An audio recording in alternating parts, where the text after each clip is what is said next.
Hello crushers, welcome to Crash Up. आज आपकी तैयारी का 18th डे है और आज हम कंप्लीट कर देंगे फ्लूइड्स को। छोटा सा चैप्टर रहने वाला है लेकिन थोड़ा इंपॉर्टेंट चैप्टर है। आज हम पढ़ेंगे सरफेस टेंशन और साथ में विस्कोसिटी। सरफेस टेंशन में आता है हमारे पास कैपिलरी एक्शन और विस्कोसिटी में हमारे पास आ जाती है टर्मिनल वेलोसिटी। और विस्कोसिटी खुद किस तरीके से लिखी जाती है। बहुत ही इंटरेस्टिंग से टॉपिक्स हैं, इनके बहुत सारे क्वेश्चंस भी हम सॉल्व करने वाले हैं। आपके सारे कॉन्सेप्ट्स इसी वीडियो में अच्छे से क्लियर हो जाएंगे, आपकी अच्छे से प्रैक्टिस भी यहाँ पर हो जाएगी। इस वीडियो के बाद आपको कोई और वीडियो को देखने की ज़रूरत नहीं पड़ेगी। मेरा नाम विक्रांत किरार है और अब इस वीडियो को स्टार्ट करते हैं।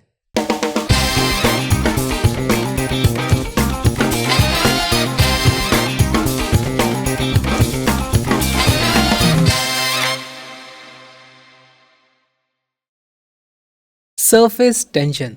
सरफेस क्या होती है, टेंशन क्या होती है? तो सरफेस टेंशन मतलब कुछ ना कुछ खिंचाव है, सरफेस के बीच में कुछ खिंचाव है। अब ऐसा होता क्यों है?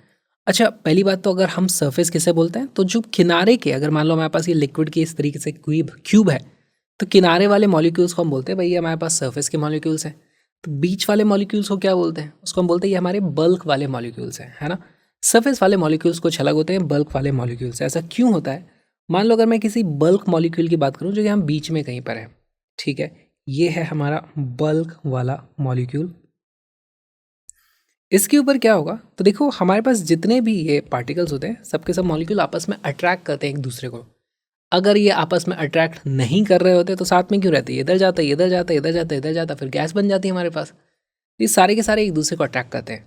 अच्छा, इसके चारों तरफ बहुत सारे इस तरीके से मॉलिक्यूल्स हैं और हो सकता है कि एग्जैक्टली बराबर नंबर ना हो, लेकिन आसपास वाले देखोगे तो हर तरफ आपको दिखेगा बहुत सारे हैं यार, हर तरफ मॉलिक्यूल ही मॉलिक्यूल हैं।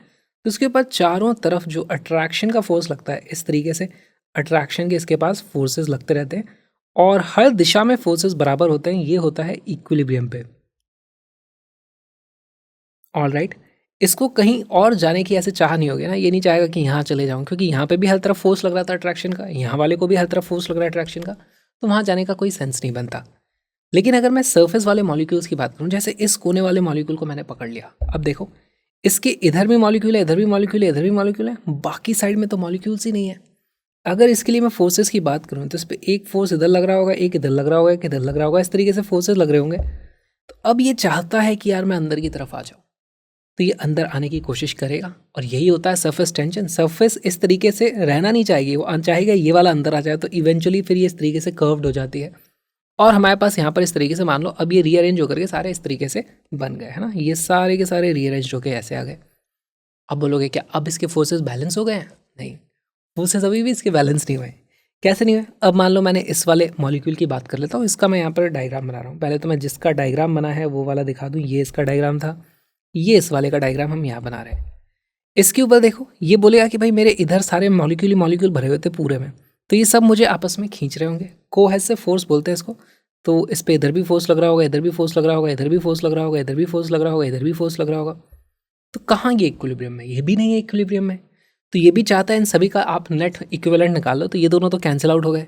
इन दोनों का भी इधर कुछ हमारे पास नेट फोर्स हम देखते हैं, भाई ये चाहता है कि ये अंदर आ जाए। हमारे पास एफ इस तरफ लग रहा है तो ये अंदर आने की कोशिश करेगा, अंदर आने की कोशिश करेगा। इस तरीके से सारे के सारे आप देखो, सारे के सारे मॉलिक्यूल्स जो सरफेस वाले हैं वो चाहते हैं कि यार हम अंदर आ जाए, सारे के सारे इस तरफ अंदर आना चाहते हैं। तो इसका मतलब क्या होगा? इसका मतलब इसको ध्यान से देखो, ये कैसा दिख रहा है? ऐसा नहीं दिख रहा हमारे पास इस तरीके से थोड़ा सा पानी था उसके ऊपर बहुत सारा इस तरीके से फोर्स लग रहा है ना। एग्जैक्टली यही होता है। और किसी चीज़ के ऊपर आप ऐसे चारों तरफ से फोर्स लगा दो तो उसका प्रेशर बढ़ जाता है। एग्जैक्टली यही होता है यहाँ भी, अंदर हमारे पास प्रेशर कुछ ज़्यादा हो जाता है। फॉर एग्जाम्पल, अगर हमारे पास बाहर यहाँ पर है प्रेशर P, तो अंदर अब थोड़ा सा प्रेशर बढ़ता है, P प्लस डेल्टा P इस तरीके का हो जाता है। अब क्योंकि यहाँ पर हमारे पास प्रेशर अलग अलग है, यहाँ पर देखो इस मॉलिक्यूल से अगर मैं बात करूँ तो बोला यार हमारे पास कोहेसिव फोर्सेस तो इस तरीके से लग रहे हैं, लेकिन थोड़ा सा फोर्स प्रेशर डिफरेंस के कारण उल्टे डायरेक्शन में हमारे पास लगेगा इस तरीके से, है ना। इस तरफ लग रहा होगा मेरे पास force due to delta P, ठीक है। तो अब ये इक्विलिब्रियम में आ सकता है और एग्जैक्टली यही चीज़ होती है। हम इवेंचुअली कैलकुलेट भी करेंगे डेल्टा P की वैल्यू कितनी आती है, लेकिन सरफेस किस तरीके से काम करती है ये हमें समझना चाहिए। अब देखो यहाँ पर एक और बहुत ही इंपॉर्टेंट चीज़ है, इसी को बोलने का एक दूसरा तरीका भी होता है। क्या तरीका होता है? देखो भाई, हमारे पास यहाँ पर इस तरीके से मान लो एक क्यूब थी। क्यूब का एरिया कितना होता है? एरिया होता है इसका ए क्यूब। अगर हमारे पास लेंथ इस तरीके से ए है, एरिया नहीं सॉरी, ये तो वॉल्यूम लिख दिया मैंने।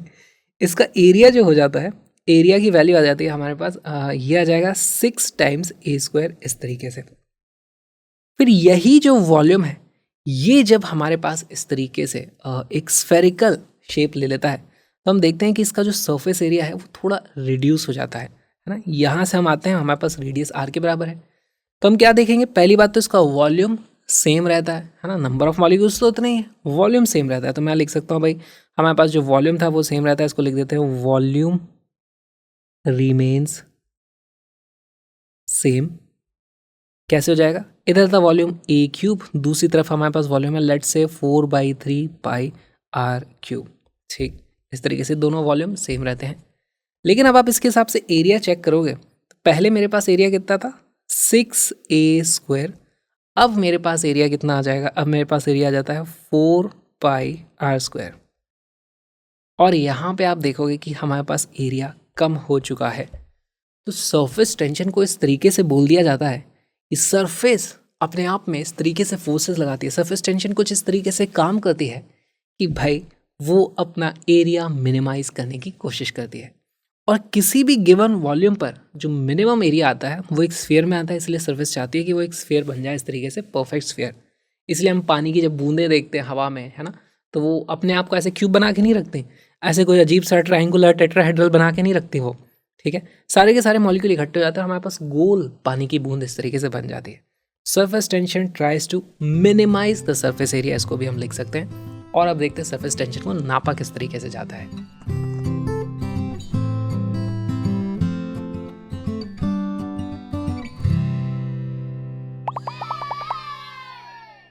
सरफेस टेंशन को विजुलाइज करने की कोशिश करते हैं। देखो, सरफेस टेंशन को लिखा जाएगा, अगर उसे मेजर करने जाएंगे तो हमारे पास आता है कुछ फोर्स पर यूनिट लेंथ, उसको बोला जाता है सरफेस टेंशन। तो जैसे मान लो हमारे पास इसमें एक क्यूब में पानी भरा हुआ है, अब कौन सा फोर्स और कौन सी लेंथ, किसकी बात हो रही है यहाँ पर। तो देखो, हमारे पास यहाँ पर एक पहली बात तो सरफेस ढूंढो पानी की, यहाँ पर हमारे पास सरफेस है। अब इसमें कौन सी पर यूनिट लेंथ और कौन से फोर्स की बात हो रही है। अगर मैं यहाँ पर एक हाइपोथेटिकल इस तरीके से लाइन खींच दूँ, पहले तो एक लाइन खींचूंगा मैं इस तरीके से, ये मान लो मैंने लाइन खींच दी, इस लाइन के ऊपर फोर्सेस लग रहे होंगे और किस दिशा में लगेंगे, सरफेस के अलॉन्ग वो फोर्स लगता है। ठीक है भाई, तो यहाँ पर इस लाइन पे इधर कुछ फोर्स लग रहा होगा ऐसे, और सिमिलरली अब ये सरफेस इस तरफ फ्लो तो नहीं होकर जा रही है, वो जो हमने हाइपोथेटिकल लाइन बनाई थी, तो उस पर इधर भी इतना ही फोर्स लग रहा होगा टोटल। हमारे पास फोर्स का मैग्नीट्यूड आ जाएगा कुछ, और हमारे पास इस लाइन की कुछ लेंथ होगी, है ना। हम यहाँ से लिख सकते हैं surface tension T is known as force per unit length. इस तरीके से सरफेस टेंशन को डिफाइन किया जाता है।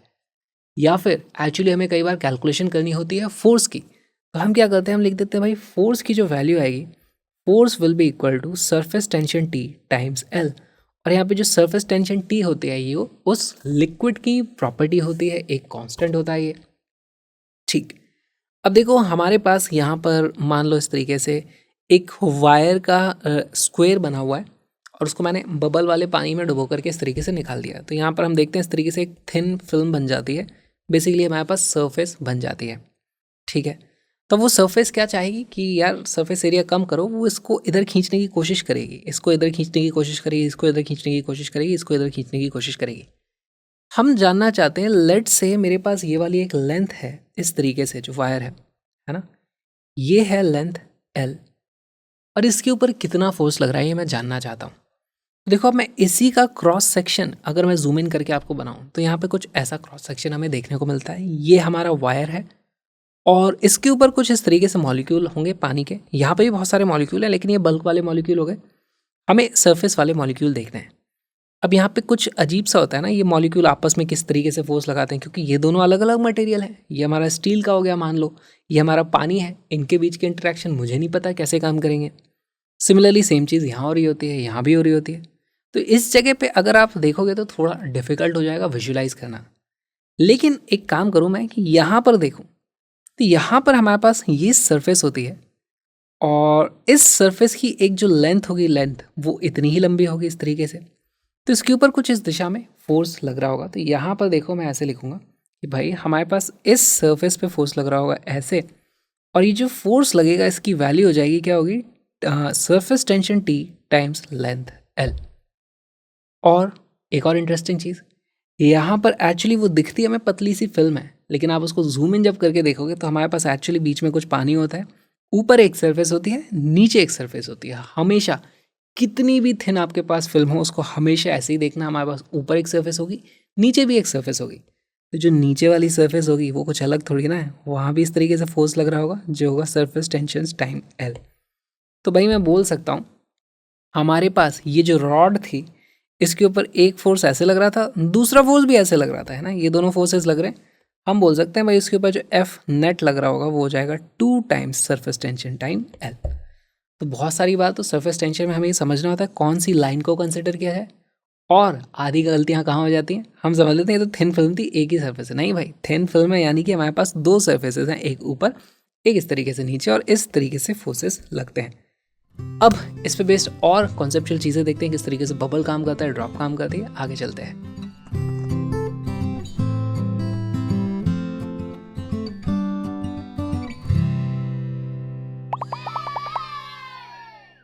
A thin liquid film formed between a U-shaped wire and a light slider supports a weight of 1.5 into 10 raised to power minus 2 Newton. The length of the slider is 30 centimeter and its weight is negligible। तो हमारे पास ये length दे दी है, इसका wait negligible है। The surface tension of the liquid film is। तो अब देखो यहाँ पर क्या हो रहा होगा, हमारे पास कुछ फोर्स तो ये नीचे, यहाँ पे एक रॉड है उसको ये नीचे खींचने की कोशिश कर रहा है, mg इस पे फोर्स लग रहा होगा, लेकिन ये नीचे नहीं आ रहा है ना, ये सपोर्ट किया हुआ है। इसको वेट को किसने सपोर्ट किया भाई, यहाँ पे सरफेस टेंशन ने इस पर फोर्स लगा रखा होगा, ऊपर की तरफ सरफेस टेंशन का फोर्स होगा। बहुत ही अच्छा सा सवाल है, आपको सरफेस टेंशन की वैल्यू बतानी है। वीडियो को पॉज करो, क्वेश्चन को सॉल्व करो।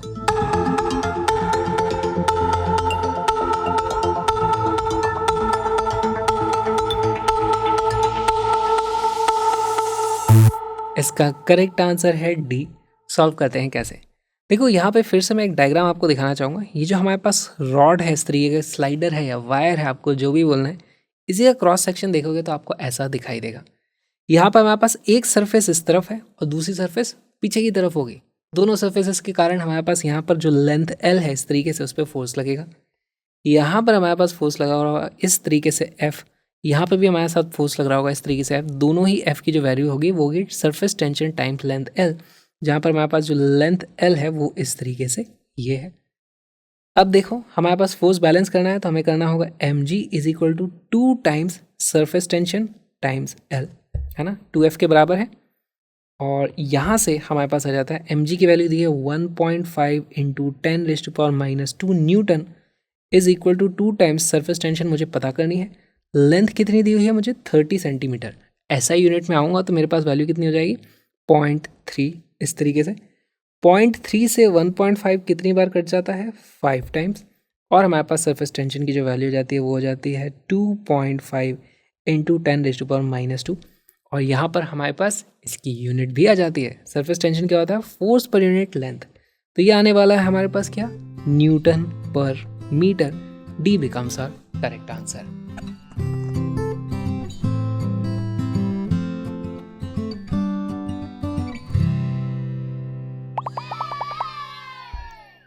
सरफेस टेंशन में कुछ क्वेश्चन ऐसे पूछे जाएंगे जैसे मान लो हमारे पास इस तरीके से एक ऑब्जेक्ट है, ये तैर रही है पानी के ऊपर, ये डूब नहीं रही है क्योंकि सरफेस टेंशन।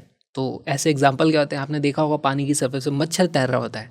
कैसे तैर लेता है मच्छर, तो मच्छर के पैर का क्रॉस सेक्शन कुछ ऐसे ही होता है। मच्छर पानी के ऊपर पैर रखता है और सरफेस एक सरफेस है तो वो उसके लिए ऐसे काम करती है, यार वो गद्दा है वो उसको अंदर आने ही नहीं देती।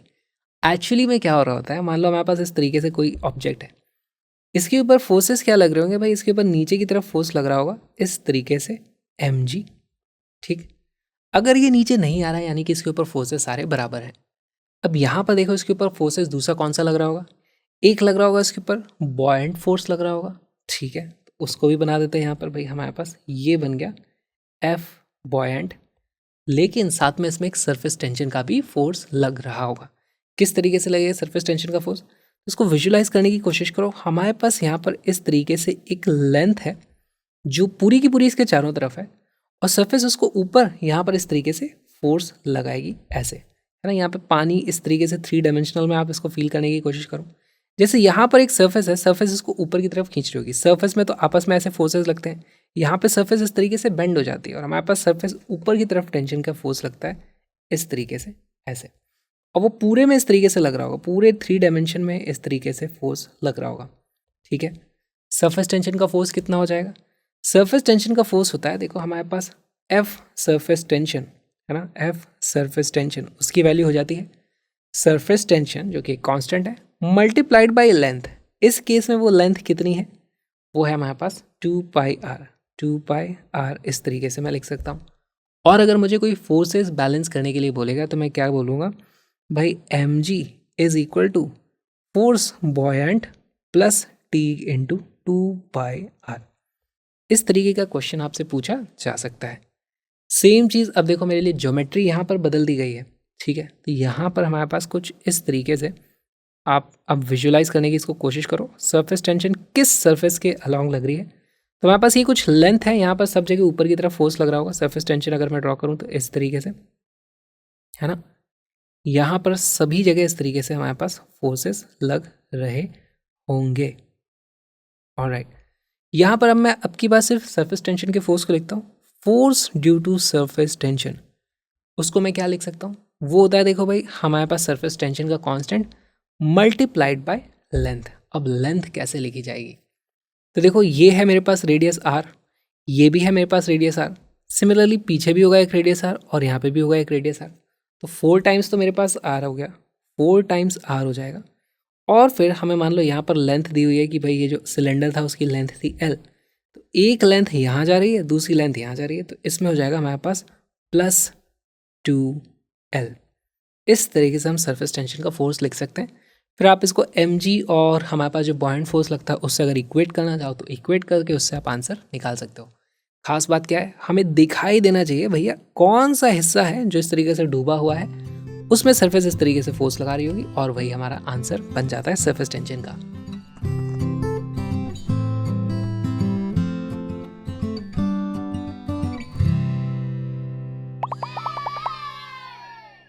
सरफेस एनर्जी क्या होती है? देखो कोई भी मॉलिक्यूल है वो सरफेस पे रहना ही नहीं चाहता, फिर भी मैं सरफेस बना रहा हूँ तो मैं उसको क्या बोलूँगा, यार तुम एक काम करो, थोड़ी एनर्जी रखो, हाई एनर्जी हो जाओ, पर जाओ तुम सरफेस पे रहो। तो सरफेस बनाने के लिए हमें कुछ एनर्जी देनी पड़ती है।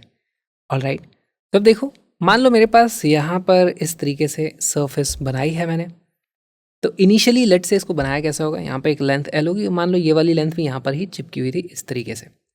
फिर इसको मैं खींच के इस तरीके से लाया हूँ इस तरफ, तो मैंने कुछ वर्क किया होगा सरफेस एनर्जी बनाने में। ऐसा क्यों? क्योंकि भाई ये जो रॉड है इसके ऊपर तो पूरे समय इस तरीके से सरफेस टेंशन फोर्स लगा रही थी, हमने देखा था, फिर भी मैंने इसको इस तरफ खींचा है, तो मैंने कुछ वर्क किया होगा इसके ऊपर ताकि मैं सरफेस को बना पाऊँ। मैंने जो वर्क किया है उसकी वैल्यू आ जाती है फोर्स। फोर्स कितना लगेगा? मान लो ये है मेरे पास इस तरीके से ए और ये है मेरे पास बी। फोर्स हमने देखा था, फोर्स की वैल्यू लगती है, देखो एक फोर्स ऊपर वाली पे लगता है, एक नीचे वाली पे लगता है, और हमारे पास इस बार लेंथ की वैल्यू कितनी है? बी। फोर्स की जो वैल्यू बनी होगी मेरे पास, पहले तो फोर्स डॉट एस मैं इस तरीके से लिख सकता हूँ। फोर्स मेरे पास लगता है 2T इंटू बी के बराबर फोर्स लगा है इतना। इसके ऊपर पीछे की तरफ इतना फोर्स लगा होगा तो मुझे भी उसको ऊपर दूसरी तरफ खींचना है, तो मुझे भी फोर्स लगाना पड़ा होगा। यहाँ पर से इस तरीके से हमारे पास सरफेस टेंशन के फोर्सेस लगे होंगे, मुझे एक्सटर्नल कुछ फोर्स लगाना पड़ा होगा, तब जाकर के मैं इसको यहाँ से यहाँ तक खींच पाया हूँ, ठीक। और डिस्प्लेसमेंट कितना हुआ है भाई? डिस्प्लेसमेंट हुआ है इसमें ए से हमने इसको डिस्प्लेस किया इस तरफ, फोर्स भी इधर लगाया, डिस्प्लेसमेंट भी इसका इधर किया, है ना। यहाँ पर थी इनिशियली रॉड, उसको खींच के यहाँ तक लाया, तब जाकर के मेरे पास इस तरीके से सरफेस बनी।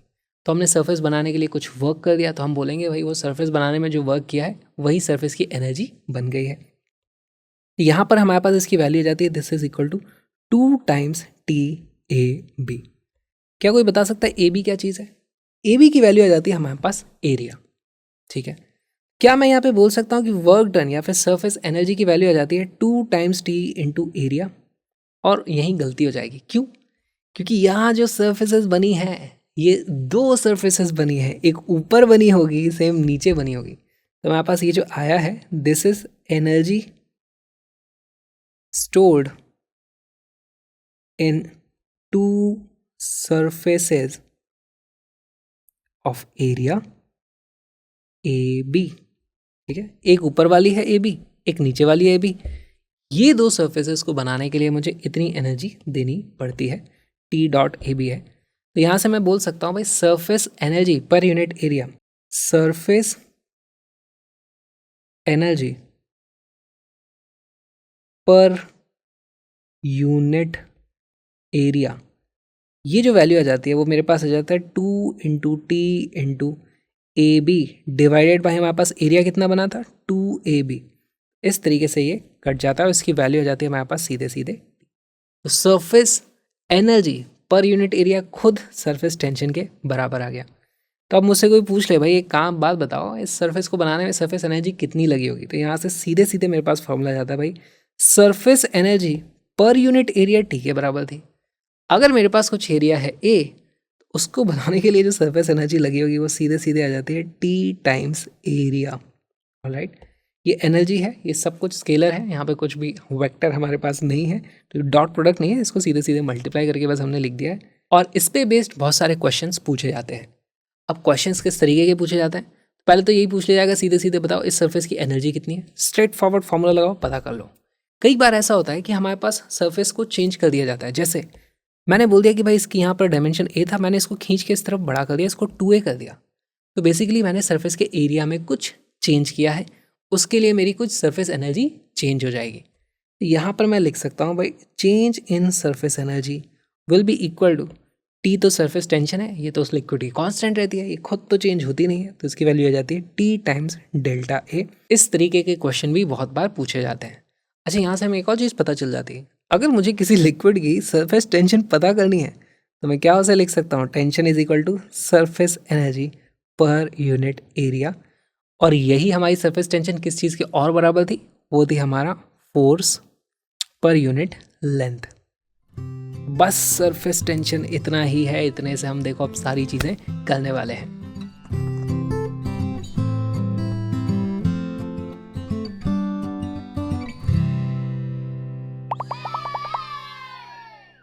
लिक्विड में सबसे ज़्यादा जो स्फेरिकल ऑब्जेक्ट्स हम बनाते हैं वो एक्चुअली होती है या तो वो एक ड्रॉप होती है या फिर वो एक बबल होती है। बबल में क्या होता है, बबल में अंदर हवा होती है, ड्रॉप में अंदर हवा नहीं होती है, लिक्विड ही होता है। तो एक्चुअली यहाँ पे आप देखोगे हमारे काम की चीज़ क्या है, यहाँ पर सिर्फ एक सरफेस होती है ना, यहाँ पे वाटर है, यहाँ पर एयर है, वाटर एयर का एक ही इंटरफेस है, एक सरफेस बनती है। यहाँ पर अंदर भी एक सरफेस बनती है, बाहर भी एक सरफेस बनती है, तो यहाँ पर एक्चुअली टोटल 2 सरफेसेस बन जाती हैं। और इन दोनों के बीच का जो रेडियस का डिफरेंस होता है वो बहुत ही कम होता है। तो हम मान के चलते हैं भाई अगर दोनों सरफेसेस का एरिया कैलकुलेट करना है तो रेडियस r मान के ही मैं कैलकुलेशंस कर लूँगा। यहाँ पर हमारे पास 1 सरफेस है, यहाँ पर 2 सरफेसेस हैं। एक काम करते हैं, इनकी सरफेस एनर्जी लिखते हैं। तो अगर मुझे इसकी सरफेस एनर्जी लिखनी होगी तो मैं उसकी वैल्यू कितनी लिख दूँगा, surface area times surface tension, तो ये हो जाएगा T इंटू 4πr²। इस तरीके से इसे लिखा जा सकता है। यहाँ पे अगर सरफेस एनर्जी लिखने के लिए किसी ने बोल दिया तो अब की बार मेरे पास 2 सरफेसेस हैं, surface tension multiplied by 2 times हमारे पास एक का एरिया कितना है 4πr² के बराबर। इस तरीके से हमारे पास फिर वैल्यू आ जाएगी, यहाँ पे 8πr² इंटू टी हो जाएगा, यहाँ पे 4πr² इंटू टी ही था। ये बहुत ही इंपॉर्टेंट चीज़ है, इसको याद रखना, ये बहुत जगह यूज़ होएगी।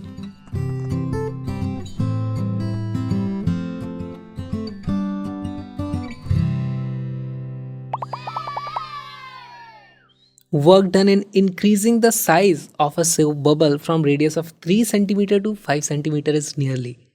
Straight forward formula based question हो गया। हमारे पास सरफेस एनर्जी की जो वैल्यू होती है वो होती है टी टाइम्स एरिया। अब के बाद सरफेस एनर्जी चेंज होगी, हम उसको बड़ा कर रहे हैं तो हमें कुछ एनर्जी देनी पड़ेगी क्योंकि हम उसको एक्स्ट्रा एरिया बनाने के लिए बोल रहे हैं। तो हमें जो एनर्जी देनी पड़ेगी है ना, वो हो जाएगी चेंज इन सरफेस एनर्जी के बराबर, जो हो जाता है हमारे पास T times delta A. Straight forward question हो गया। वीडियो को पॉज करो, क्वेश्चन को सॉल्व करो।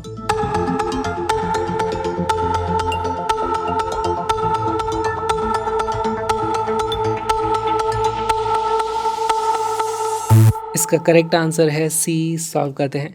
देखो यहाँ पर हमारे पास सरफेस टेंशन की वैल्यू दी हुई है 0.03 न्यूटन पर मीटर।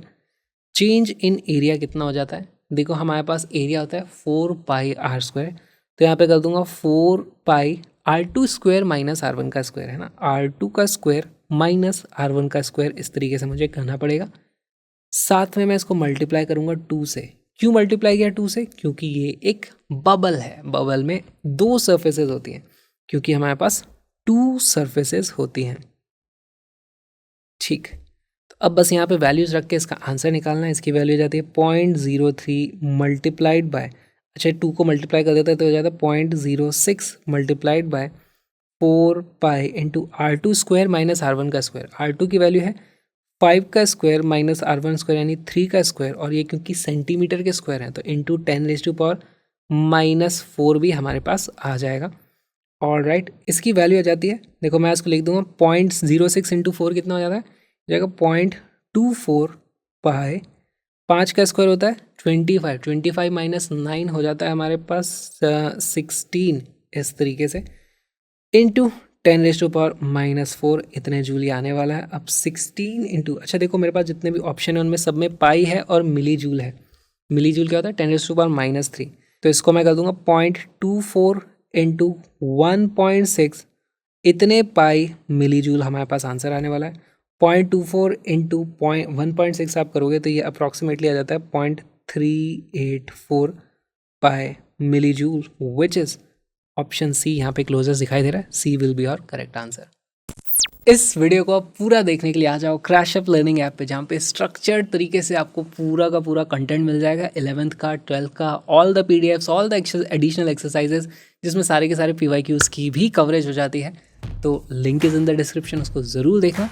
और हम मिलेंगे अब अगले वीडियो में, या फिर मेरे व्लॉगिंग सीरीज़ को भी आप सब्सक्राइब कर सकते हो, व्लॉगिंग चैनल का भी लिंक डिस्क्रिप्शन में, उस पर भी आ जाओ। मिलते हैं जल्दी अगले वीडियो में।